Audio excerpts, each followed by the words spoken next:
कहानी का शीर्षक चुड़ैल का कंगन। एक बार की बात है, एक लड़की थी जिसका नाम सारिका था। सारिका 15 साल की लड़की है जो छुट्टियों में अपने गांव दादा दादी के घर घूमने जाती है। सारिका जब अपने दादी के घर पहुंचती है तो उसके दादा दादी अपनी पोती से मिलकर बहुत खुश होते हैं, पर यह बात किसी को नहीं पता थी कि जल्दी ही इनकी इस खुशी पर ग्रहण लगने वाला है। सारिका का कुछ दिन तो उसके गांव में बहुत अच्छे से बीता। फिर एक दिन सारिका अपने सहेलियों के साथ गांव के बगीचे में खेल रही थी। सारिका खेलते खेलते आम के पेड़ को देखती है। उसके बाद वो अपने सहेलियों से कहती है, चलो ना आम तोड़ते हैं। सारिका ढेले से आम को तोड़ने की कोशिश करती है और उसका ढेला आम पर लग भी जाता है, जिससे आम गिर जाता है। पर आम गिरते हुए थोड़ी दूर मिट्टी में दबे एक पोटली के पास चला जाता है। सारिका जब आम लेने वहां पहुंचती है तो उसे पोटली का थोड़ा हिस्सा उसे दिखाई देता है। वो सोचती है कि क्या है ये सोचकर वो पोटली बाहर निकल लेती है। उस पोटली को खोलकर देखती है तो उसे उसमें कंगन मिलते हैं जो बहुत पुराने दिख रहे होते हैं।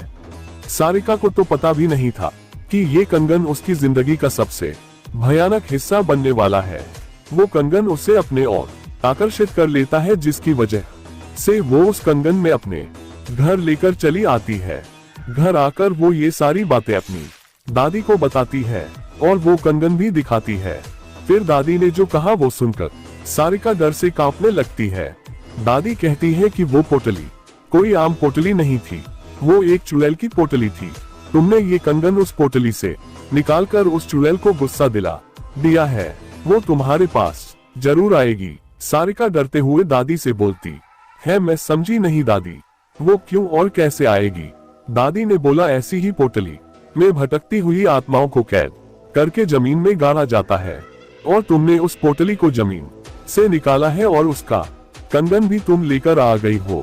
तुम इस मनहूस कंगन के साथ उस चुड़ैल को भी अपने पीछे ले आई हो। ऐसी भटकती हुई गुस्सैल चुड़ैलें अपना बदला लेती हैं। वो चुड़ैल भी हमसे अपना बदला लेने जरूर आएगी। सारिका इस बात से डरती तो है, पर उसे ज्यादा यकीन नहीं होता।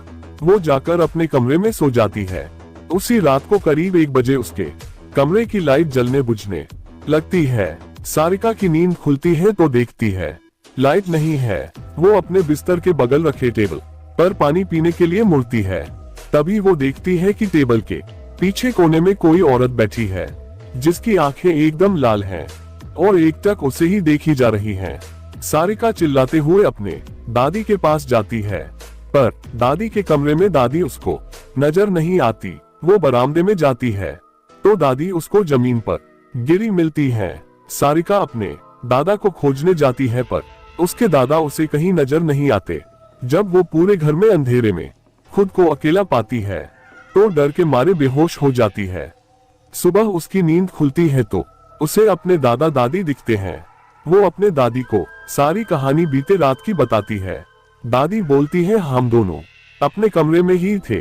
दादी सब समझ गई। उन्होंने बोला, ये सब उस चुड़ैल का किया है। वो कंगन उस पोटली में वापस रखना होगा, वरना वो यहाँ से नहीं जाएगी। सारिका बोलती है, चलो ना दादी, अभी कंगन रख आते हैं। दादी बोलती है, नहीं, उस चुड़ैल से पीछा छुड़ाना है तो तुम्हें अकेले ही, वो भी रात में, जाकर उस कंगन को वहां रखना होगा, क्योंकि वो तुम्हारे पीछे है। सारिका हिम्मत करके कहती है, ठीक है, मैं जाऊंगी। दादी ने बोला, ये सब वो चुड़ैल इतनी आसानी से नहीं करनी देगी, इसलिए दादी ने उसे रात में जाने से पहले एक मंत्रों से युक्त ताबीज उसके हाथ पर बांध देती है। अब सारिका रात होने के बाद अकेले बगीचे की तरफ निकलती है।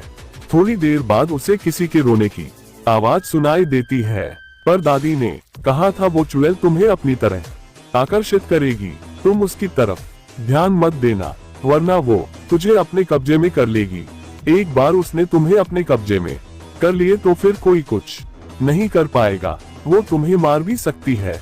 सारिका इस बात का ध्यान रखते हुए ईयरफोन लगा लेती है और गाना सुनते हुए चलने लगती है। तभी कुछ दूर जाने पर उसका मोबाइल काम करना बंद कर देता है।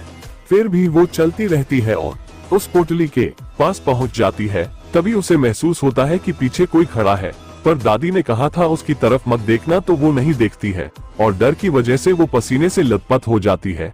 फिर वो हिम्मत करते हुए उस पोटली को खोलकर उसमें कंगन रखती है और जमीन में गाड़ देती है और आंख बंद करके बहुत तेजी से वहां से भागती है। सीधे अपने घर आकर ही रुकती है। चुड़ैल से तो उसका पीछा छूट जाता है, पर वो इतनी डर जाती है कि दूसरे दिन ही वापस शहर अपने मम्मी पापा के पास चली जाती है। सारिका की जिंदगी का वो खौफनाक हिस्सा जिससे वो आज भी सोचने पर डर जाती है।